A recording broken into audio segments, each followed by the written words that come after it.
Cittadella sta compagna nostra, viaggia perduto, sto la fantasia, che pensa sempre che tutta vita mia, io voglio dire, ma non si sa dire.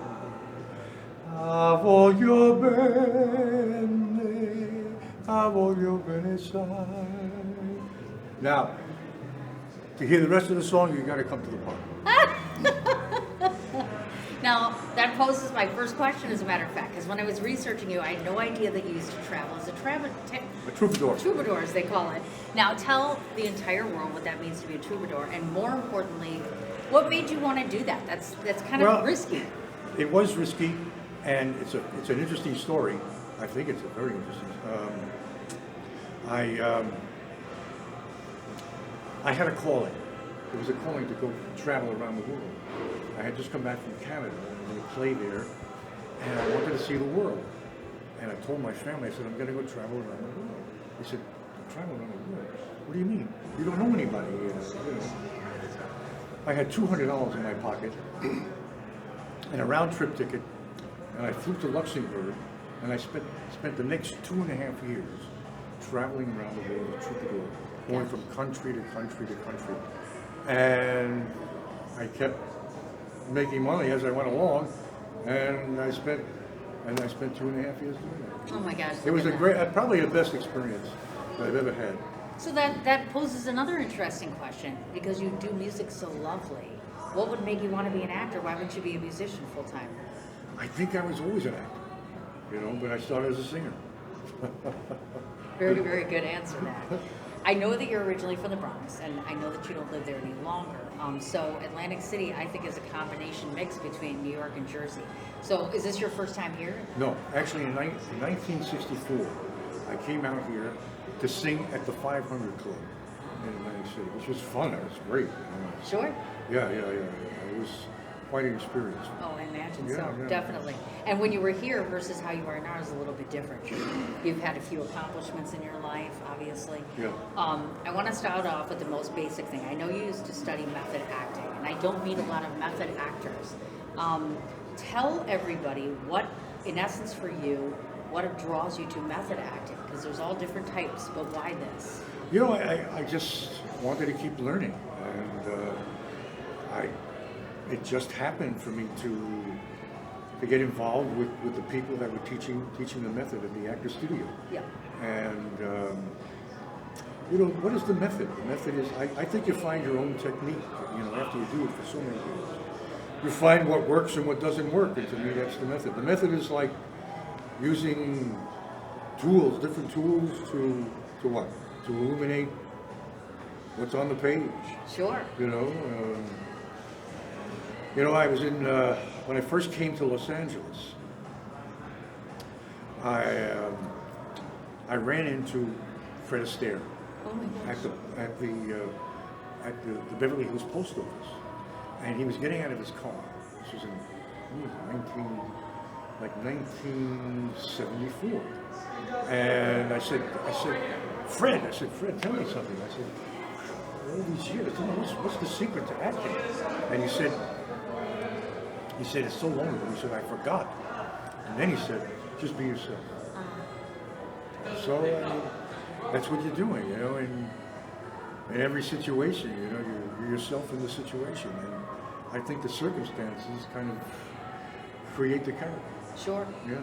Now, how did you manage to get a lifetime member of the Actors Studio? How did that happen? So I ran into Marty Landau in some store, some food store, and I said, Marty Landau.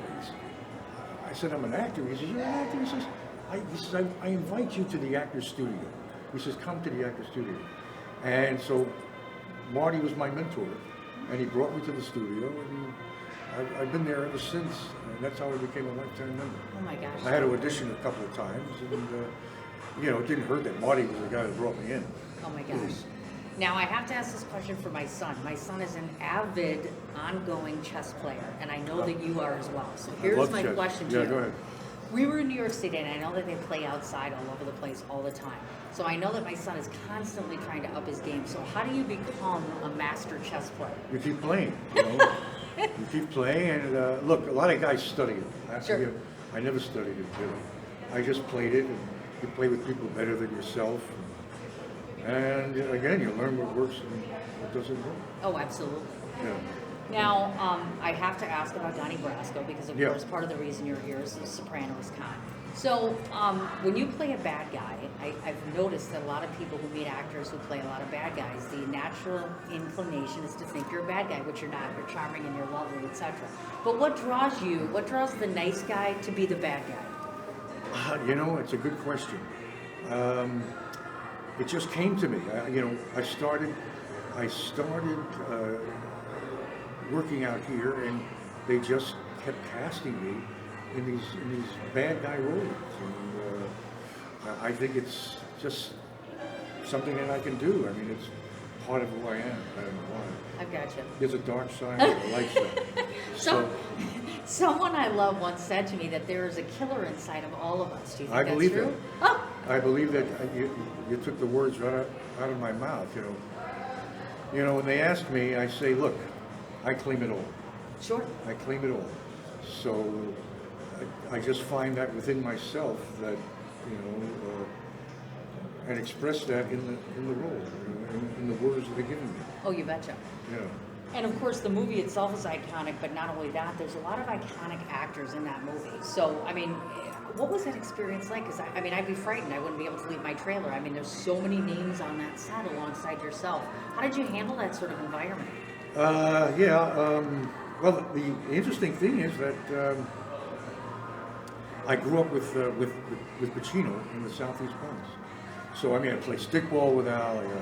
I saw him do his first play in junior high school. Oh my gosh. Home Sweet Homicide. He was great then. Sure. So, what was the question again? So when you have a lot of, you have Johnny Depp in there, you have Al Pacino, you have some big right. names there. So, what is it like to work in that environment around everybody like that? Again, you just have to be yourself and be brave, And I'm reading this book where it's living in the uncertainty, Sure. and expressing yourself through the uncertainty, and that's the struggle. Sure. And that's what makes the character interesting. Rather than planning it out, figuring it out before you do it, that's the method. Not to figure it out, not to plan it, and just discover it as you do it. Gotcha. So now if I were to ask you, the Robert of right now that's sitting right here at a young 40, that's a wink, he's a little older, versus the younger man, what is your auditioning process like? Has it changed? Well, no, the wife helps me. She's running away. But the wife helps me now with the self-tapes. She does all my self-tapes. So she sets up the camera, she reads, Okay. she reads with me, Okay. she edits it, and she puts it up and she sends it to the casting people. Gotcha, I see. Right. Have you seen any of the younger actors that kind of remind you of yourself? Do you ever look at some of the talent and think, you know what, that could, that kind of reminds me of me? Yes and no. I once went up to Jack Palance. I said, Jack, we kind of have that same kind of look. He said, you don't want to be anybody but yourself. Really? That's what Jack said to me, yeah. Oh, So, my goodness. yeah, actually, it's better not to compare yourself with anyone. Absolutely. Yeah. No, I get you, I do. One other interesting point I noticed was you used to be, and I'm assuming that you aren't any longer, you were a brand ambassador at one point in time for Frank Villa watches. I went to Switzerland. Yeah. Yes. Oh, I'm not wearing that one. No. But yeah, it just happened that they found me. I forget how they found me, and a friend of mine or an associate of mine asked me if I wanted to, come out to Switzerland, Geneva. Yes. I went to Geneva, met Frank, and they just used me as their ambassador. That's awesome. Yeah, it was Absolutely. great. It gave me a beautiful, not this one, but a beautiful, handmade Frank Sure. Villa watch, which is, they're very special. Very, very cool. Yes, I like the watch. I actually looked at the product. It's lovely. It's a beautiful watch. Oh, you bet. Now, not every actor who's been in this league goes to the indie world as well, and I see that you've done the independent world as well as this one. So, how do we convince actors like yourself to do the indie world more often? Because a lot of us who are filmmakers in indie, it's hard to get you folks, you know what I mean? Not everybody wants to do that. How do we Yeah. get to you, so to speak? It's different for everyone. I just You know, to me, it was just another way for me to do the thing that I love to do. Sure. You know, rather than sit there and wait for, you know, for some bigger role or a bigger film, I just kept doing what came along, and it brought me here. So Absolutely, and you've come a long way on that. yeah. And we just finished doing an indie. I produced it with Chad Farron, Yes. who's a director that I work with a lot, and we just finished doing this thriller that we're going to call Nightcaller. Yes. Yeah. So you know, I just, like I said, I love to do it. I love to do the work, Sure. and the independent film gives me a chance to do that. And not only that, they've embraced you because I see that you've won some awards through the independent film circuit, which is impressive, of course, for you. Not that I'm surprised at all. Have you ever given thought to actually have your wife? I couldn't confirm whether you and your wife have done. We've been in several films. That's together. what I thought. Yeah. Now, the one that stood out to me in particular, actually, I won't give that away yet, because if you come to the film festival, I'll ask you about that. But what I do want to ask about is your wife. Not every couple that works together does well together. Right. So tell us a bit about how does that look? It's a struggle. You live at home, you work together. Yeah. How does that work? It's a struggle for me because she's very. How do I say? I'll give you an example. I was doing this film, just an independent film, and there was a scene where I wanted to bring the flowers into the scene. She said, "No, don't bring flowers into the scene." You know, so I don't know. It's sometimes we work well together, and sometimes you know, she won't let me direct her in a selfie. Really? She will not let me direct her. I mean, it's very difficult for me to tell her how to do it. Yeah. Goodness. But then she's, you know, at the end she says, "Well, give me a note." And you know, See what I mean? Sometimes it's a little tough to work with your partner. it's a struggle. It's a struggle I bet. sometimes. But sometimes it brings about some beautiful work, of course. Yeah. Now, tell me a bit about A Fallen Angel, because not everybody knows that you wrote that product. Well, Sylvia wrote it, and I helped her. Okay. And she produced it and directed it. Gotcha. Yeah. Okay, got it. So I should ask her about that one, Yeah. which is fine. Now, you've produced a total of 13 films so far, from what I see. Okay. So on the production side of things, do you prefer, I mean, are you satisfied with just being a producer on something, or is it always your tendency to be like, I want to act in that, I want to be in that every time? Well, the producing, it comes, it's a kind of an afterthought. You know, I don't, it just happened that, you know, I started producing. And what's the question? So as far as the production side of things, every time you produce a project, Yeah. as we know it, sometimes people think producer, you know, financial backing. Does that mean necessarily, would you rather just be the actor and not the producer, or are you content just Producing being... is one of the most difficult things you can do. Ah, there It's you go. one of the last film I did. This film, it's a miracle that I finished it. Really? Yeah. I raised the money, I cast the film. Okay. But I mean, I went through a lot of hiccups to get this film made. Oh boy. I had to let guys go, or guys left on their own. I mean, it was like, it was a nightmare to get it done. But My goodness. you just have to just stick with it, and something, you know, we just managed to do it and get it done. Gotcha. We're happy with it too. Oh, good. Yeah. I'm so anxious to see this too.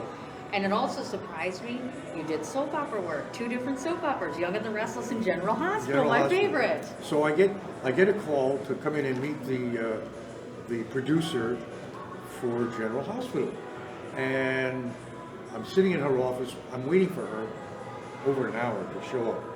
She was late, and she brings me in, and I sit down with her like this, right? And and she says to me, she says, "Well, Robert, I'm so sorry to keep you waiting." I said to her, "No, don't worry." I said, I just read the Celestine Prophecies, I said, and I was just meditating here, you know. Sure. And she said, "Celestine Prophecies?" She said, I'm so into that. And she spent the next half an hour, I didn't have to say anything, she spent the next half an hour, 45 minutes, talking to me about the Celestine Prophecies. I didn't have to say anything. And then she says, "You know, Robert," she says, "thank you very much." And she gave me the job. Oh my goodness, I look at swear to that. God. Oh my gosh.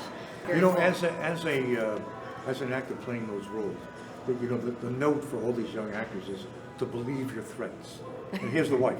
So, yeah, believe your threats. And that's what makes it real. Sure. So how I met the wife, I was teaching a class in Hollywood. Okay. And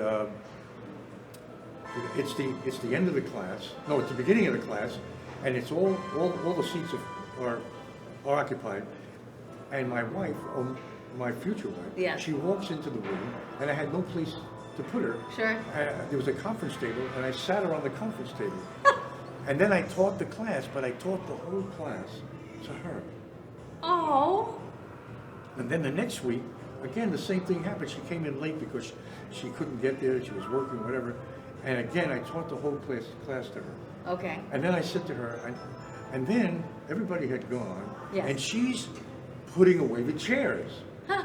And I looked at her, and I said, would you like to go out for a drink? Ah. She said, sure, why Okay. not? She thought that the whole class goes out for a drink, and this is what we're doing.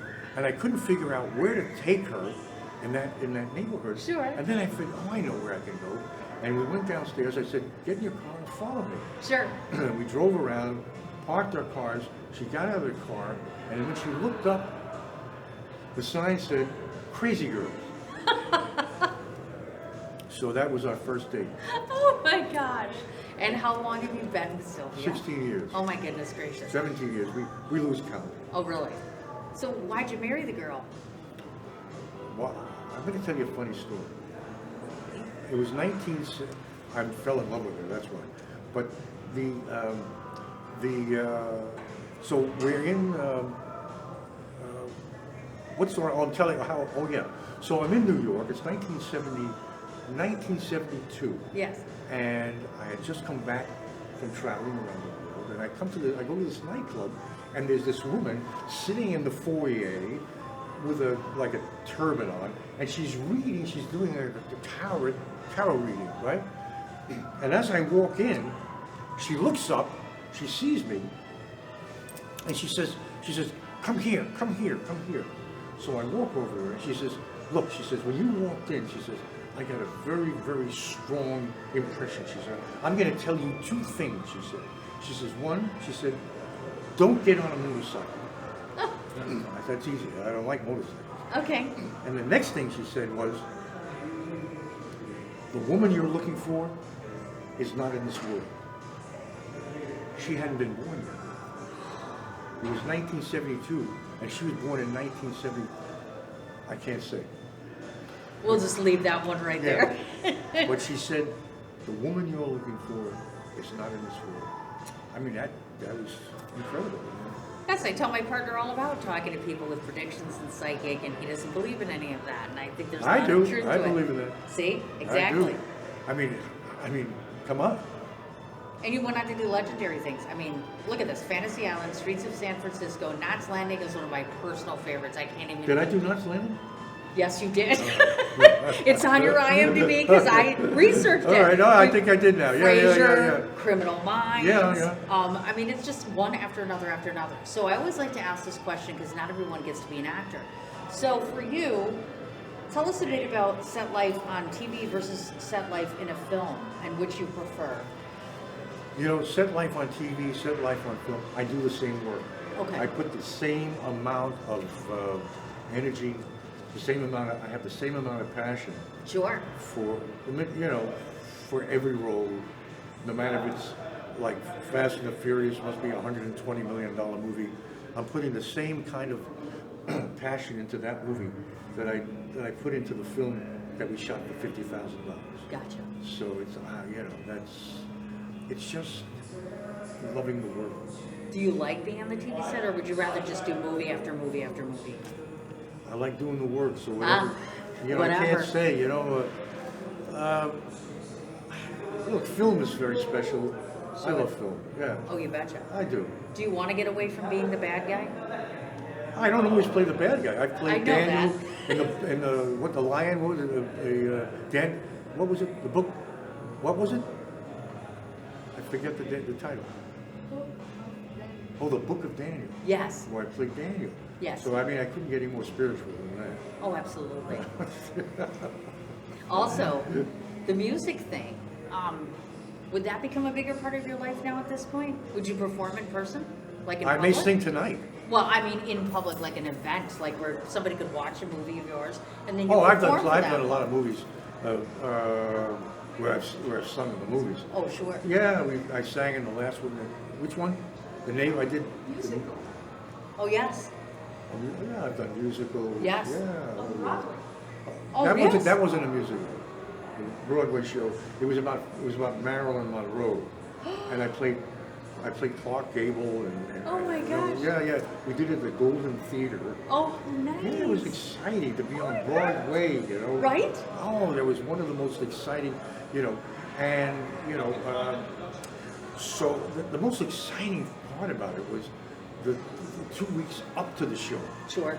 Riding my bicycle to the theater down Park Avenue or wherever, you know, playing Clark Gable in the show, produced by David Bowie.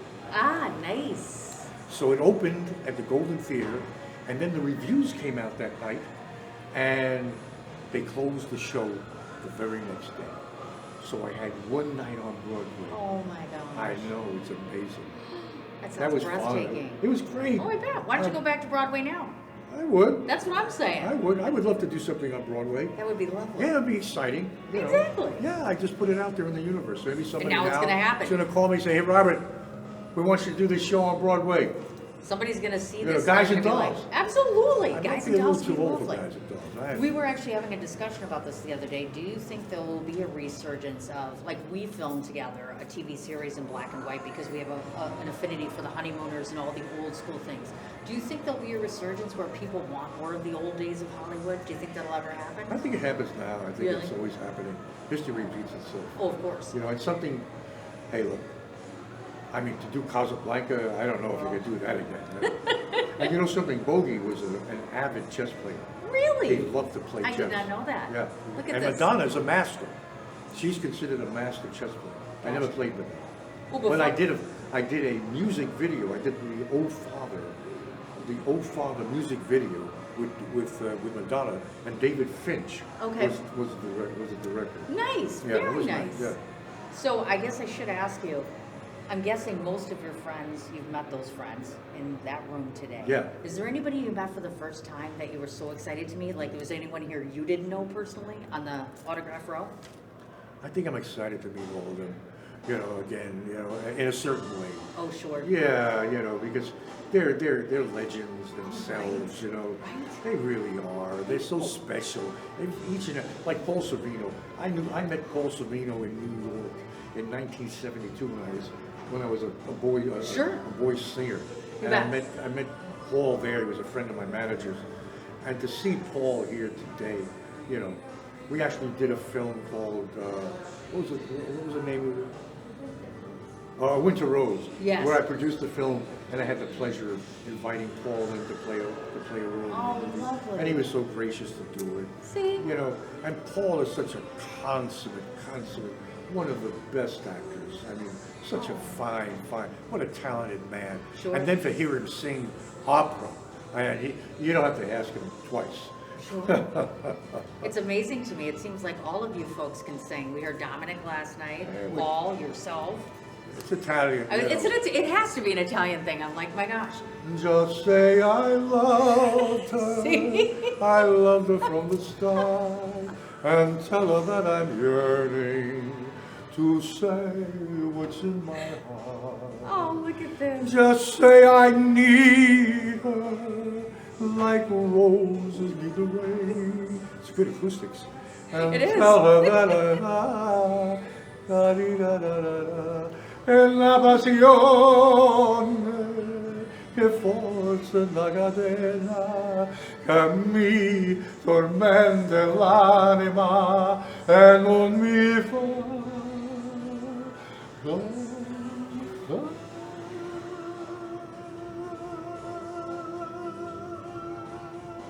Didn't quite hit that note, but Look anyway. at that. Why do you have to learn how to do that? I have to ask, of course, about upcoming projects, because I saw that there are a couple different projects in post-production, like the American Connection. Yeah. Do we have a status on that, when that's coming out? No. Okay, or Saving Little Italy. You know, all those shows, you know, a lot of guys put up stuff that I don't even know about. I was gonna say, because there's well, you know how many are on there. Oh, He's got Nightcrawler? quite a few. Oh, Nightcrawler. A Nightcrawler, of course, but Oh, that's yeah. not out yet, so that'll hit the festival circuit Yeah. once it gets finished. Yes. I got you. So, the last thing I want to ask you about is probably, I always see it the best for last in my opinion, Oh, which is you have been around for a significantly long amount of I time. won't say how long. I I know did we the won't. original Death Wish with Charlie Bronson. Oh my gosh! Unbelievable, you know. So it's an interesting story. You know, we were all at the Gulf and Western building. We wanted to get roles in this movie, Death Wish, and we're all three actors. We're sitting out there in the waiting room, Sure.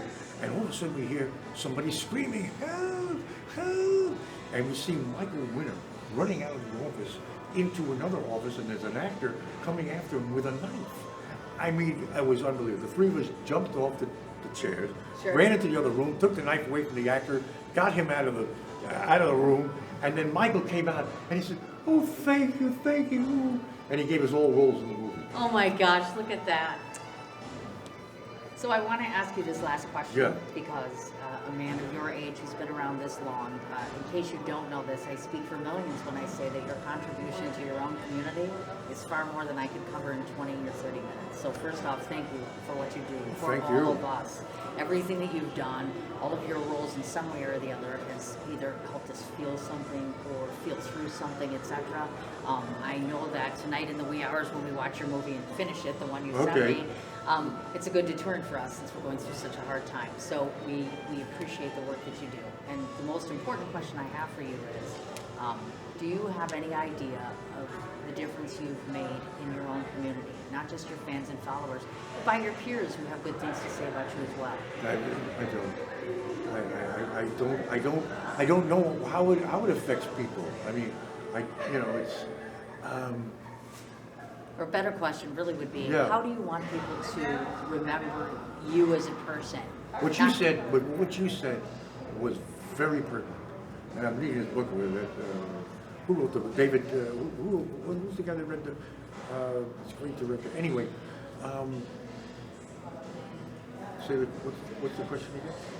If somebody were to look back and Google your name, Yeah. what do you want them to remember about you? Whether it be your performance or as a person, what is your legacy I going to followed be? my heart. I just followed the thing. I just followed the calling that I had. You know, I was 15 years old when I cut my first record in the Bronx, you know, for MGM. And you can still hear it on, you know, it's played now on the radio. Ah. It was called The Preludes. I was the lead singer of Vanishing Angel, Kingdom of Love. But what's the question? So when we look down the road, if somebody puts your name out there, what do you want them to remember you? That you followed your heart, but as far as your acting work, what was your biggest accomplishment, do you think, It acting-wise? was probably Donnie Really? Brasco. Yeah, Think so? Yeah. I think so. Because to work with, to get up, and work with Al and Johnny Sure. Depp, and Michael Madsen and Bruno Kirby. And, Yes. I mean, it goes on. That goes on and on and on. Sure. So that was a huge thrill. I mean, growing up with Al, and playing stickball with him in the Bronx, and then here I am in New York, and it's Right. freezing, and now I'm going to do a scene with Al and Johnny. I mean, to me, that was, wow. Oh, That was, look at that. but fortunately, it didn't really unnerve me. It just, the only thing was, it was freezing. It was so cold. And after every take, Mike Newell would come up to me and he'd whisper in my ear and he'd say, "Robert, now do it for the first time. Now do it for the first time." And that's the best advice I can give you as an actor. Do it for the first time. That's perfect. That's a good title for the book. Do it for the That first is time. absolutely perfect. I cannot thank you enough. I cannot thank you for your time. Cindy, my pleasure.